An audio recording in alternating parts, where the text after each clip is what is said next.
গত 14 জুলাই ভোর ৬টা ৫০ টার্কিশ এয়ারলাইন্সে দেশ ছাড়েন নারায়ণগঞ্জ ২ আসনের সংসদ সদস্য ও জাতীয় সংসদের সাবেক হুইপ নজরুল ইসলাম বাবু। ওই দিন বেলা ২টায় থাই এয়ারওয়েজের TG322 ফ্লাইটে ব্যাংকক যান কুষ্টিয়া ২ আসনের সংসদ সদস্য মোহাম্মদ কামরুল আরেফিন। একই বিমানে ব্যাংককের উদ্দেশ্যে পালিয়ে যান সাবেক স্বাস্থ্যমন্ত্রী ও মানিকগঞ্জ ২ আসনের সংসদ সদস্য দেওয়ান জাহিদ আহমেদ মালেক। ১৫ জুলাই রাত ১২টা ১৭ সিঙ্গাপুর এয়ারলাইন্সের SQ447 ফ্লাইটে সিঙ্গাপুরের উদ্দেশ্যে দেশ ছাড়েন ফরিদপুর ৪ আসনের সংসদ সদস্য মুজিবুর রহমান চৌধুরী নিক্সন। একই ফ্লাইটে আরও পালান দিনাজপুর ৬ আসনের শিবলি সাদিক, টাঙ্গাইল ৫ আসনের মোহাম্মদ সানোয়ার হোসেন ও নাটোর ২ আসনের সংসদ সদস্য শফিকুল ইসলাম শিমুল। এদিন সকালে ৭টা ৩৯ বিমান বাংলাদেশের BG391 ফ্লাইটে কলকাতা পাড়ি জমান ঢাকা ৫ আসনের সংসদ সদস্য মশিউর রহমান মোল্লা সজল। ১৬ জুলাই বেলা ১১টা ৩৭ এমিরেটস এয়ারলাইন্সে দুবাই পালান সাবেক রেলমন্ত্রী ও কুমিল্লা ১১ আসনের MP মুজিবুল হক। ওই দিন বেলা ১২টা ৫ বাংলাদেশ বিমান BG308 ফ্লাইটে ম্যানচেস্টারের উদ্দেশ্যে দেশ ছাড়েন ঢাকা ১৬ আসনের মোহাম্মদ ইলিয়াস উদ্দিন মোল্লা। বেলা ১১টা ২৬ বিমানের BG315 ফ্লাইটে মালয়েশিয়া পালান সাবেক গণশিক্ষা প্রতিমন্ত্রী রুমানা আলী। ১৭ জুলাই রাত ২:৩০টায় ক্যাথে এয়ারলাইন্সে হংকং যান ব্রাহ্মণবাড়িয়া ৫ আসনের সংসদ সদস্য ফাইজুর রহমান। একই তারিখে রাত ১১টা ৫০ চায়না সাউদার্ন এয়ারলাইন্সে চীনের গুয়াংজুর উদ্দেশ্যে দেশ ছাড়েন কুমিল্লা ৮ আসনের আবু জাফর মোহাম্মদ শফিউদ্দিন। রাত ১১টা ৫৫ সিঙ্গাপুর এয়ারলাইন্সে সিঙ্গাপুর পালান ময়মনসিংহ ৮ আসনের মাহমুদুল হাসান সুমন। ১৮ জুলাই সকাল ৮টা ৩০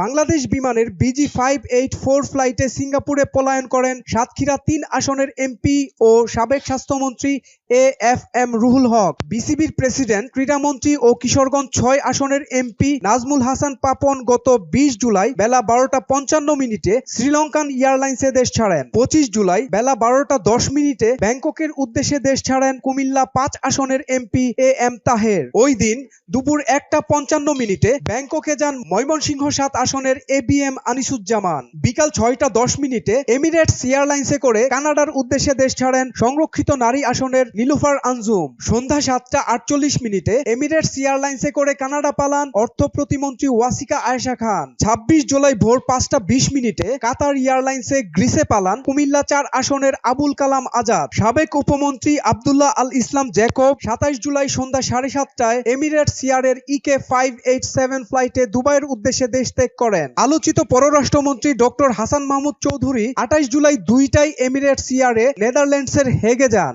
তিনি আবার ৩ আগস্ট ফেরত আসেন বলে সূত্র জানায়। গতকাল হযরত শাহজালাল বিমানবন্দর দিয়ে দেশ ত্যাগের সময় তাকে আটক করা হয় বলে কোন সংবাদ মাধ্যমে খবর আসে। ওই দিন রাত ১০:৩০টায় US বাংলার BS307 ফ্লাইটে সিঙ্গাপুরে যান কুমিল্লা ৩ আসনের সংসদ সদস্য জাহাঙ্গীর আলম। ২৯ জুলাই বেলা ১১টা ১০ এমিরেটসে তেহরান যান সাবেক বাণিজ্য প্রতিমন্ত্রী আহসানুল ইসলাম টিটু। ওই দিনে বিকেল ৩টা ৪০ নভ এয়ারে কলকাতা যান যশোর ৩ আসনের কাজী নাভিল আহমেদ। একই দিনে বিকাল ৫টা ৫০ বিমানের BG337 ফ্লাইটে মদিনা যান বগুড়া ৫ আসনের মোহাম্মদ মুজিবুর রহমান মজনু। ৩১ জুলাই বেলা ২টায় এমিরেটস এয়ারলাইন্সে নিউ ইয়র্ক যান ঢাকা ১৮ আসনের খসরু চৌধুরী। এদিন দুপুর ১টা ১৬ বাংলাদেশ বিমানের BG397 ফ্লাইটে দিল্লি পাড়ি দেন শরীয়তপুর ৩ আসনের নাহিম রাজ্জাক। ২ আগস্ট সন্ধ্যা ৭টা ২৩ টার্কিশ এয়ারের TK713 ফ্লাইটে ইস্তাম্বুল যান ঝিনাইদহ ২ আসনের নাসের শাহরিয়ার জাহিদি। এদিন রাত ১০টা ৫০ US বাংলা এয়ারলাইন্সে সিঙ্গাপুর যান সংরক্ষিত মহিলা আসনের পারুল আক্তার। একই দিনে সকাল ৮টা ৪০ বাংলাদেশ বিমানে সিঙ্গাপুর পালান শেখ পরিবারের সদস্য ঢাকা দক্ষিণ সিটি কর্পোরেশনের মেয়র ব্যারিস্টার ফজলে নূর তাপস। এদিন সকাল ১০টা ১৬ ভিস্টারা এয়ারে দেশ ছাড়েন জাতীয় পার্টির নেতা ঢাকা ৪ আসনের সাবেক MP সৈয়দ আবু হোসেন বাবলা।